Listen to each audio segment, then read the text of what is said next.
내가 불과 저 어렸을 때만 하더라도 학교에서 약간 그런 얘기를 했었어요. 그러니까 일본 사람들 굉장히 친절하고 뭔가 상냥하고 그러니까 되게 질서정연하고 뭔가 그러니까 길거리에 뭐 쓰레기도 안 버리고 뭐 교통 법규도 굉장히 잘 지킨다. 그러니까 한국 사람들 뭔가 본받아야 된다. 그러니까 이런 얘기가 약간 좀 주였는데 요즘에 일본은 좀 안 그렇죠. 그죠? 전혀 반대죠.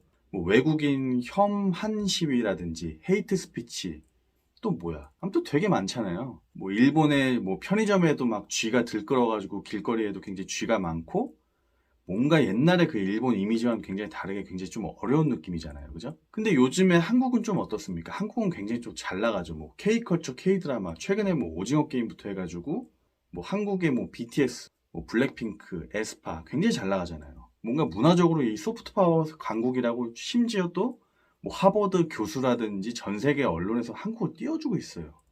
그 콧대가 높은 영국에서조차 뭐 한국의 뭐 방역이 잘했다, 뭐 했다, 한국의 문화가 어떻다 굉장히 띄워주고 있는 상황이란 말이에요. 자, 근데 일본이란 나라가 언제부터 이렇게 불친절해졌을까요? 라고 생각을 해보니까 과거에 일본의 버블 경제 시절을 한번 떠올려 볼게요. 그 당시 뭐 마치다 세이코, 뭐 콘도 마사이로, 나카모리 아키나부터 해가지고 뭐 시티팝이 굉장히 대세였고 그 당시 7, 80년대 일본은 굉장히 부유했습니다. 뭐 도쿄를 팔면은 아메리카 대륙을 살 수 있다는 말이 있을 정도로 뭐 부동산 버블이 한 몇 년 지속이 됐지만 그 당시 전 세계 1위부터 거의 뭐 50대 기업, 10대, 20대 기업은 다 일본 기업이었던 것 같아요, 거의. 그랬던 일본이 지금은 완전히 그냥 자빠져 버렸죠. 그러니까 그 당시에 일본 같은 경우는 프라자 합의 이전에 버블이 붕괴가 되기 이전에 그때까지만 해도 뭔가 전 세계의 큰 거물이었고 질서 정연할 수밖에 없어요. 왜? 나라가 굉장히 잘 살고 전 세계에서 최고로 잘 나가는 나라였으니까.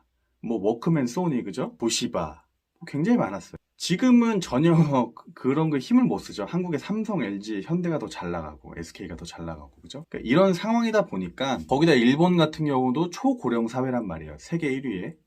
그러니까 점점 인구가 소멸하고 있어요. 아이들을 안 낳을 뿐더러 그러니까 결혼도 안 하고 뭐 아예 일본 같은 경우는 뭐 초식남, 건어물녀 굉장히 많잖아요. 그러니까 인구가 거의 소멸되는 시점까지 이제 온 거예요. 과거에 일본은 뭐 100년, 300년, 1000년 된 기업도 있습니다, 실제로. 근데 그 장인 정신을 고수하던 일본 같은 경우는 어떻게 됐습니까? 지금은 정말 외국인 노동자라든지 외국인 아니면은 도저히 이거를 일을 할 수가 없는 상황까지 왔어요. 그러니까 과거에는 뭐 스시를 만들던 뭐 어디 장인 정신을 만들던 그거는 무조건 자국민만 됐어요. 근데 지금은 어떻게 해요?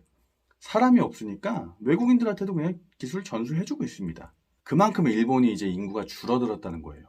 그러면서 어떻게 합니까? 특히 중국 같은 경우는 사람을 보내가지고 그 나라를 아주 그냥 쑥대밭으로 만듭니다. 치안을 말할 것도 없고 인구가 아주 그냥 밀어붙이죠. 이런 사태가 오니까 일본 내에서도 점점 그런 일자리라든지 치안 문제라든지 외국인들이 많아지면 어떤 나라든지 이렇게 변하는 것 같습니다. 그러니까 과거의 역사 사례를 봐도 2차 세계대전을 일으킨 독일의 아돌프 히틀러도 그 당시 유태인들이 경제적으로 뭔가 좀 장악을 있다는 명분으로 홀로코스트를 일으키죠. 유태인들 대학살하잖아요. 그죠? 그런 이제 역사, 그러니까 범게르만주의. 러시아에서도 유태인 재벌들이 있었습니다. 그런 사람들이 이제 막 가두고 푸틴이 아무튼 탄압을 굉장히 많이 했어요. 그러니까 러시아에조차도 약간 그런 일이 있었어요. 범슬라브주의. 그리고 일본도 그렇게 버블 경제 이전에 잘 나가던 일본이 몰락하면서 인구도 소멸되고 빈집들도 굉장히 넘쳐나고 있죠. 그러니까 한국의 좋은 케이스는 사실 일본이잖아요. 그죠? 일본이 먼저 겪으니까.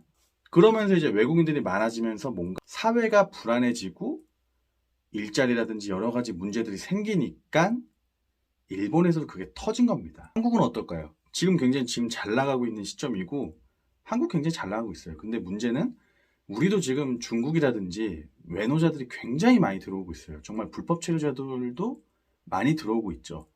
그들을 우리가 차별을 해서는 안 되지만 한국에 정말 필요한 인력들을 받아들여야 된다는 생각이 드는 거죠. 그렇잖아요. 중국 애들은 거의 다 스파이다라고 그 전에 이제 도널드 트럼프 대통령도 말했을 정도로 중국은 기술 유출이라든지 뭐 갑질이라든지 실제로 우리나라 핵심 인재들을 스카우트해갔다 나중에 버리기까지 합니다. 그러니까 그런 여러 가지 일들을 거치면서 뭐 중국은 차이나타운이라는 항상 그렇게 만들잖아요. 지들의 그죠? 구역을. 그 굴러 들어온 돌이 박힌 돌을 빼는 현상들이 굉장히 많습니다. 자국민들이 오히려 무서워서 뭐 하질 못해요. 왜? 얘들은 뭐 공권력도 안 무서워하거든. 지들 공안들 무서워하지. 그런 일이 발생하다 보니까 일본에서는 당연히 불친절함이 나올 수밖에 없고 한국에서조차도 요즘에 반중 감정이 굉장히 심해지죠. 항상 이렇게 사회가 뭔가 외국인들이 굉장히 많아지고 외국인들의 유입이 많아지면서 자국민들의 뭔가 생계라든지 이 정치적으로 약간 안보가 불안해지면서 발생되는 그런 사회 문제가 바로 이런 거라고 생각을 해요. 이렇게 분노로 표출되는 거죠. 뭐 반중 감정, 또 혐한 감정, 반일 감정, 그죠? 사실 이럴 때일수록 약간 민족주의나 국뽕 이런 걸 좀 배격해야 돼요. 그러니까 저도 솔직히 뭐 국뽕 굉장히 좋잖아요. 이 마약 같잖아요, 뭔가 그죠? 달콤해. 막 한국이 최고야. 굉장히 잘 나가. 우리가 쟤들 먹여 살리고 있어. 그래서 뭐 그렇잖아요. 우리나라 지금 자국민들은 일자리가 없어가지고 지금 다 죽어가고 있는데 뭐 베트남의 GDP 뭐 4분의 1? 그거를 왜 우리가 먹여 살려야 돼? 이렇게 되는 거죠. 그죠? 정말 객관적이고 냉정한 시선으로 봐야 된다고 봐요.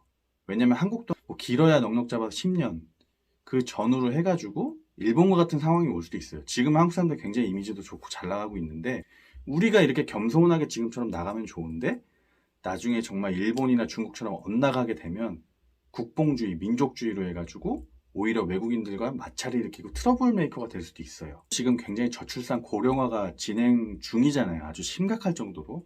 출산 결혼을 안 하니까, 그죠? 이런 시점에서 한국도 기존의 정치적 패러다임과는 굉장히 다른 관점에서 인구 문제라든지 국가적 차원에서 이거는 정말 생과 사의 문제라고 생각을 해요. 한국의 이런 좋은 이미지와 외국인들이 많이 유입돼서 투자가 활발해지고 우리의 정말 고용이 창출되면 좋은데 그 낙수 효과가 우리에게 일어나지 않는다면 우리도 지금의 그런 일본과 국뽕 차올라가지고 몰락해가고 있는 중국처럼 될 수가 있다는 거죠. 그래서 항상 이 국뽕을 배격하고 정말 냉철하고 냉정하게 그 중심을 딱 잡고 현 시점을 예리하게 주시를 해야 된다고 저는 생각이 듭니다. 정치인들이 하는 부분이지만 저희 쪽에서는 이런 이제 국뽕을 좀 배격해야 돼요. 왜냐면 국뽕을 하면은 사람이 뭔가 진짜 마약처럼 약에 길들여져요. 그러니까 사람이 정상적인 사고가 안 되는 거예요.